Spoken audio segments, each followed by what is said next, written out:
is going on, fellow farmers? Welcome back to part one of the beginner guide tutorials on Farming Simulator 22 with your boy CJ Farms. I've really got to get used to saying Farming Simulator 22 or FS22.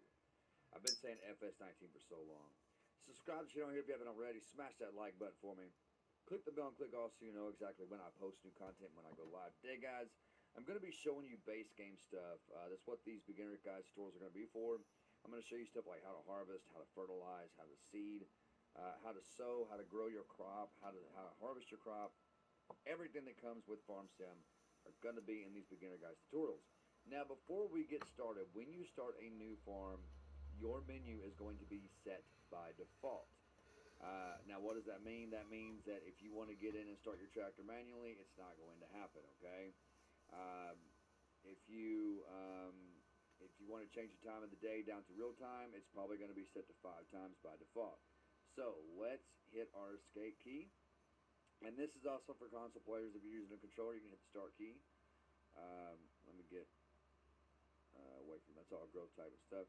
So what you want to do is go into your menu, and we're going to go down to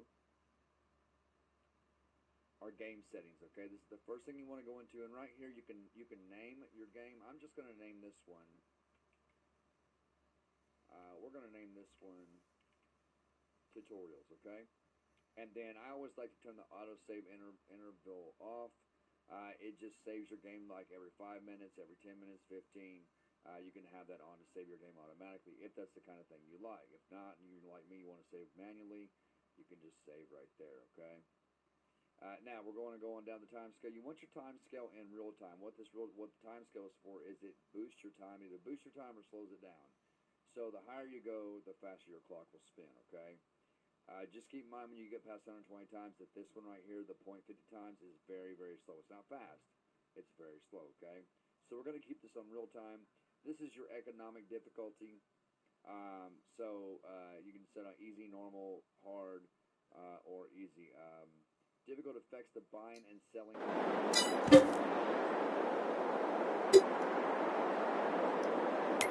It's really based around, the things that you buy and the crop that you sell and stuff like that.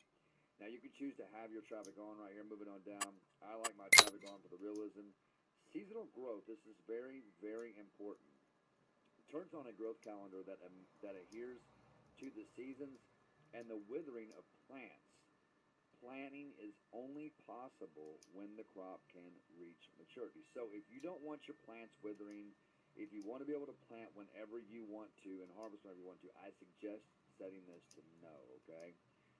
You can put it to no, or you can have it on and you can set it to pause and do it whenever you want. But I'm going to put mine on no. Now, if you want the realism of it, you can set it to yes, okay? So right now, we're going to set it to no for the sake of this tutorial. This is your days per month. Set the numbers of days per month. Changes will take effect in the next season. So when you have seasons activated, which is what this is right here, this is seasons activated, okay? That turns your seasons off.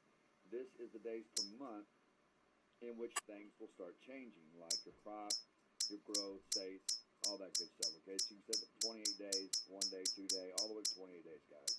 I'm not going to set it for any days because I've got my seasons off.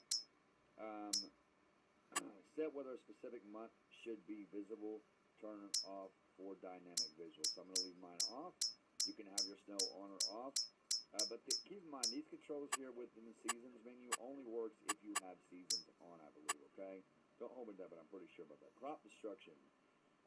If you are one of them people that likes to take shortcuts through your fields and you don't like to take the roads half the time and you just want to get back to your farm and farm real quick like I do, I recommend turning this off because if you have it on and you run through your crop, you are going to destroy it. It's going to just destroy it, okay?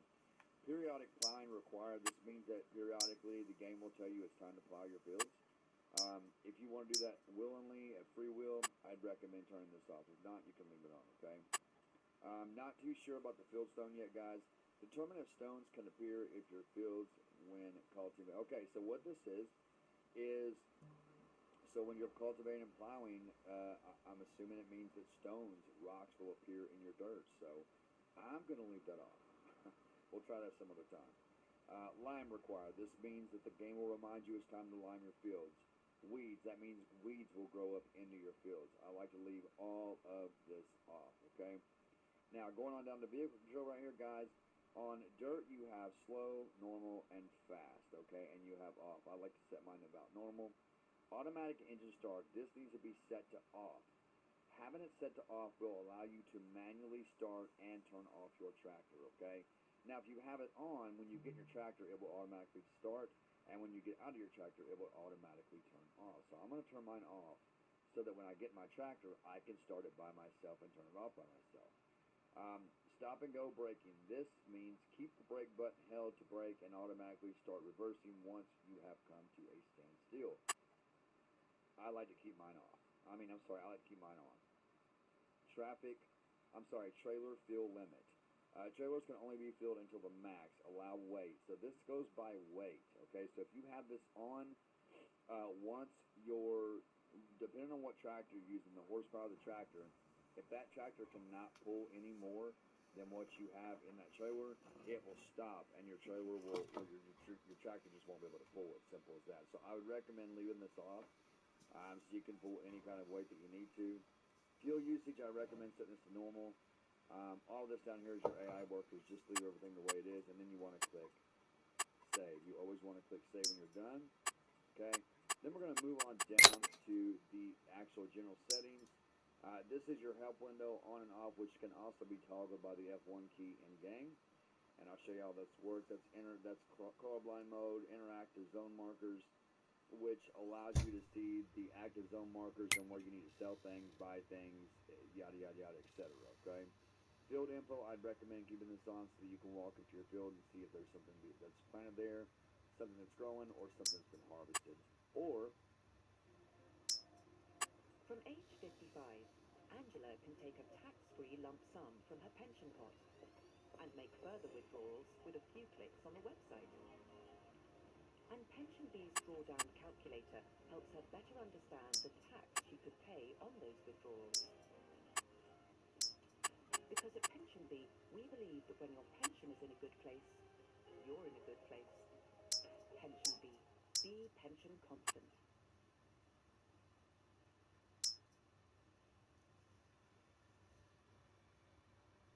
tell if your field has been fertilized or not fertilized. It's very important to keep these aspects on, okay?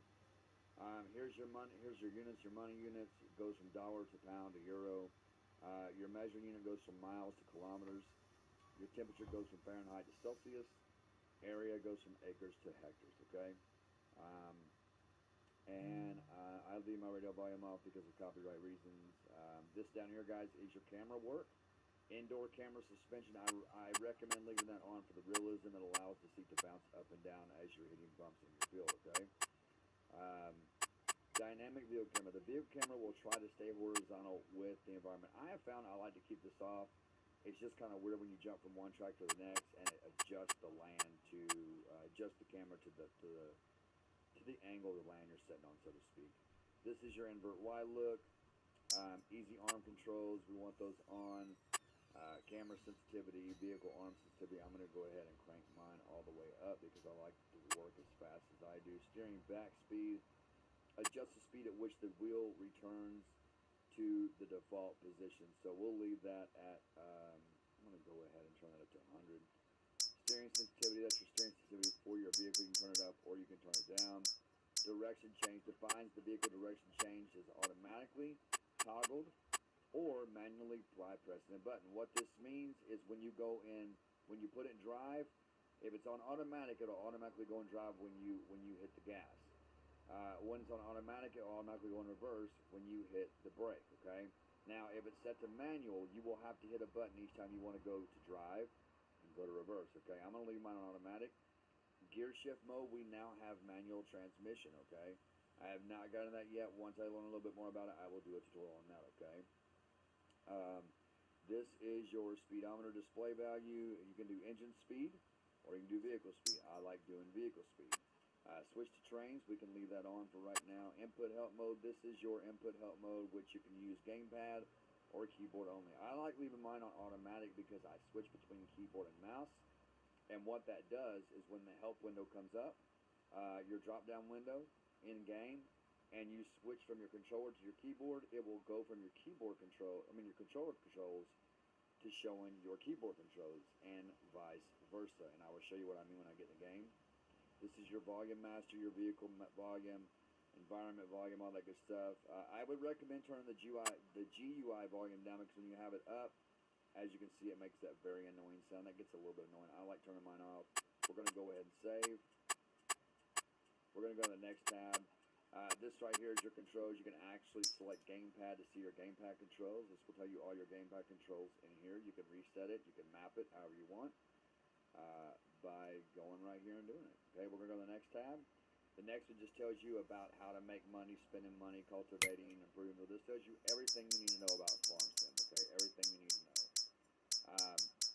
So going back to the very top, this is our map. Okay, and if you go up here to your growth, in which this is your growth state. So stubble, tillage, cultivated, plowed, seed, everything goes by color. So you just look at the color and that will tell you what it's done. So purple means that the land has been harvested. So if we look here, for example, on field 29, that field that field has been plowed. That's a dark purple, so we need a light purple for the harvested.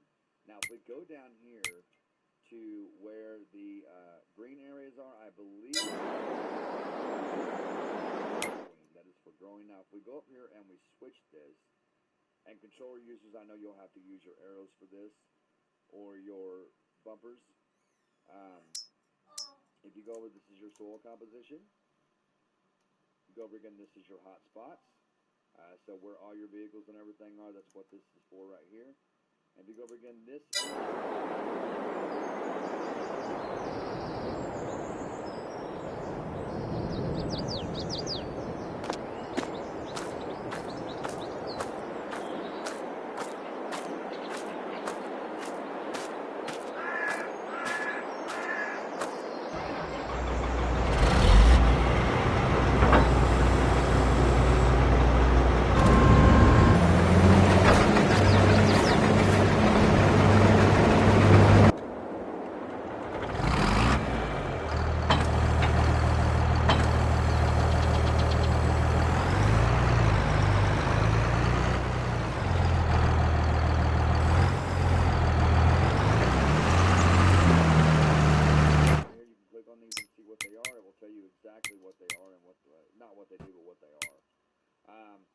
going down to the next one here, guys, is going to be your active workers. This is your workers map for your AI workers. So if you have workers going, this is where you will mainly see them at, okay? This is awesome.